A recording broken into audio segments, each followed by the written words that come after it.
There's been a topic that's come up several times recently that a lot of people have asked me to address, and I thought I'd take a second here and actually do that. And that topic is how to actually address gun rights arguments right now, how to properly argue a pro gun position in the current climate that we're facing right now after a string of tragedies, some involving children. It's just really hard right now to frame your argument properly without alienating certain people.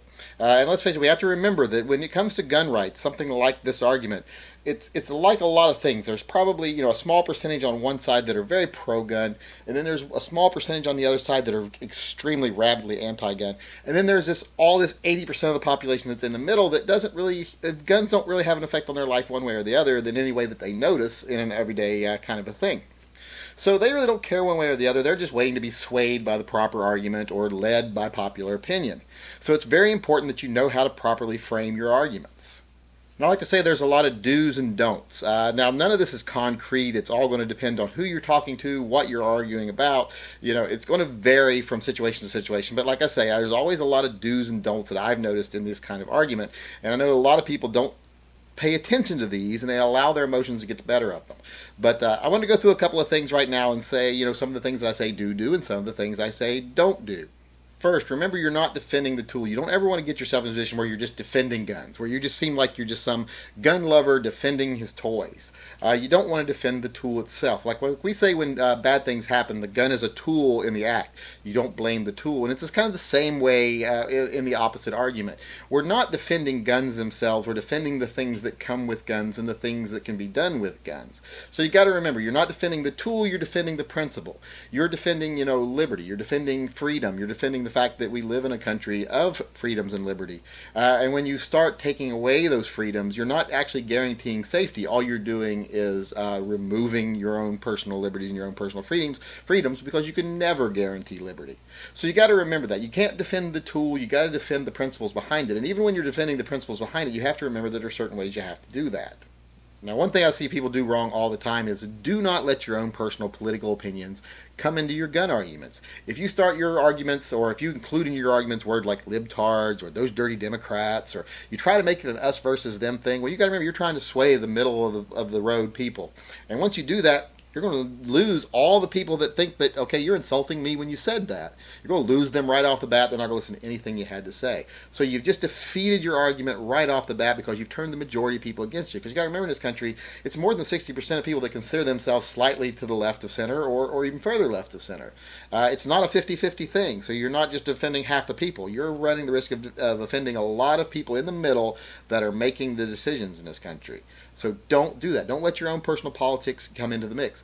Do just stick to the facts. Stick to the facts that, in this country right now, gun ownership is on the rise. Guns have become more prevalent in our society, yet our crime rates are still falling. Our violent crime rates are falling. At a time, other countries that have stricter gun laws, their crime rates are rising, their violent crime rates. So stick to those facts and point out to the facts that the countries that have very little guns and very little crime also have very strong social structures. They have strong parental involvement in their kids growing up.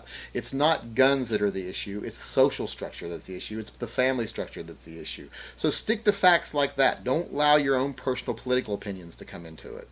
Another big don't that kind of goes along with that is don't alienate your audience with hot button topics. Don't, like, say, one of the guys in one of the discussions the other night says he was starting his argument, and one of the things he says right out of the bat is, yeah, people on the left, the same people that are okay with getting rid of guns because they don't want people to die are okay with abortion, though. So if you're okay with abortion, you got to be okay with guns. And I'm like, no, don't bring abortion into the argument because you've already lost. You got to remember the vast majority of people in this country believe people have a right to choose. So you've already lost those people.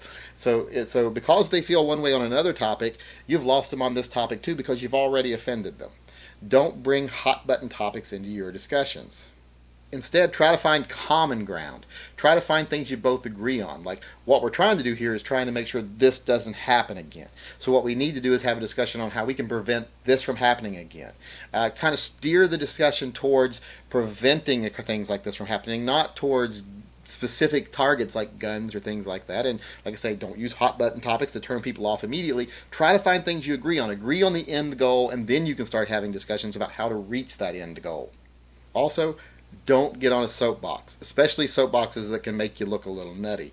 Like I've seen people use this whole, they'll get into the personal liberty argument, and they'll start using the whole, we have to be able to defend ourselves against a tyrannical government. Now, whether you're right or you're not, you still, when you start doing that with middle of the road people that aren't really strongly on one side or the other, when you start saying, well, I want my gun so I can fight back when the government comes for me, well, then they start going, oh, he's one of those kind of people, and you've immediately lost your argument because they really don't want to hear anything else you have to say. So don't get on a soapbox about your own personal opinions about why you need guns. Try to stick to things that are more specific, that are more just reality based and more that would more relate to the people that are in the middle of the road. They're not going to relate to defending themselves against their government. They've never been in a situation where they've had a rogue government. They don't have any experience with that. So that kind of argument's not going to help. So don't get on soapboxes about like I say, personal opinions of things or personal agendas. But do bring that passion to your argument. Do be passionate, and most of all, be compassionate. Show them that you're not just someone that I'm just defending guns at any cost. Show them that although I think that guns are a necessary part of a free society, I am concerned about the negative impacts they can have on society, and I would like to lessen those impacts if possible. So like I say, bring your passion to your argument, but also be compassionate, and don't alienate people, like I said in the previous things, with your own little soapbox speeches. Just keep it to the topic. One of the last things I'm going to say is don't use illogical arguments. One of the things I see a lot of people use all the time is the slippery slope argument. And anyone that's ever had a philosophy course or debate course, you know right off the bat that the slippery slope argument is listed as one of the most flawed arguments you could ever use. Because in a slippery slope argument, you are taking all reason and reaction and free thought out of the equation. You're saying that A always leads to B, which always leads to C, which eventually always leads to Z, and each step is worse than the last. That's just not true in the world. Because you're taking free will, you can always react between A and B and between B and C. Just because the old saying, if you give someone an inch, they'll take a mile. Well, no, that's not true. Because you can give someone an inch and then refuse to give them the rest. You still have free will after that inch to say, no, I'm not giving you any more. It's like if I give a bum $1, it doesn't mean he's going to get my wallet. I can stop at $1. I can say, okay, here's $1, I'm not giving you any more. So when you start using slippery slope arguments, you really lose most people that really believe in logical arguments because they understand that that is a fallacy. Slippery slope is usually a fallacy argument. It's great for politics and things like that when you want to stir up people, but if you want to sit down and have a logical debate, it's really a weak argument.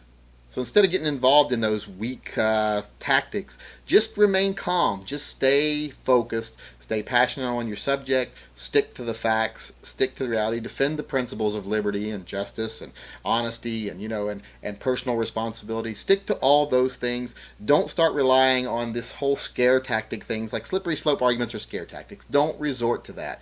Like I say, just remain calm, remain true to the facts, and just present your case. Also, don't get involved in illogical arguments like guns don't make it easier for people to kill. Every time I see someone get into a pro-gun argument, they always start saying, well, they could have done the same thing with blah, blah, blah, blah, blah. Well, no, they can't. Let's face reality. Face the fact that guns do make it easier for like someone like this person that did the shooting in Connecticut. This person is not someone that could do much harm on their own. But with a gun, they could. They probably could not build a bomb and appropriately deliver it without getting caught or stopped halfway through the process. They couldn't go in with a knife and take out a lot of people. They just didn't possess the physical abilities to do that. So having access to guns did make it possible for them to do something they couldn't have otherwise done as easily. So don't get into yourself trapped in a corner where you try to pretend that that's not the case. You have to admit things like that, because once you admit things like that, you can go to further and say, yes, these dangers do exist, that people can misuse these, but there's reasons why these dangers have to exist, and then you can start defending the real principle behind guns. So don't get yourself caught in the corners like that. Don't use illogical arguments, or you'll just hurt yourself in the long run. So in the end, it just all boils down to be honest, be logical, don't alienate your audience, don't alienate other people. Just because you think something's right doesn't mean they're going to think it's right. So don't bring your other opinions into it. Stick to the facts and present the facts in a way that you would want them presented to you if you were trying to make a decision. Don't try to force them down people's throats. Don't be aggressive. Just be respectful, be compassionate, but be passionate. And stick to your guns and know what you're talking about when you go in. Don't go in with false facts, because the worst thing you can do in an argument is not know the facts and say something wrong. Then it immediately ruins everything else you said. If you said 9 things that were correct and say one thing that's wrong, well, automatically by association the other 9 things you said are now in question too. So don't make that mistake. So basically, in the end, like I say, we want to come across as people that we understand why guns are a necessity in our society. We understand the risks that come with them. We want to lessen the risk to innocent people, but we can't punish everybody. We can't remove the liberty from everybody to stop people that would abuse it. We have to start looking at it in ways, how do we stop the people that would abuse their liberty? We can't take the liberty away, because when we take the liberty away, we all lose.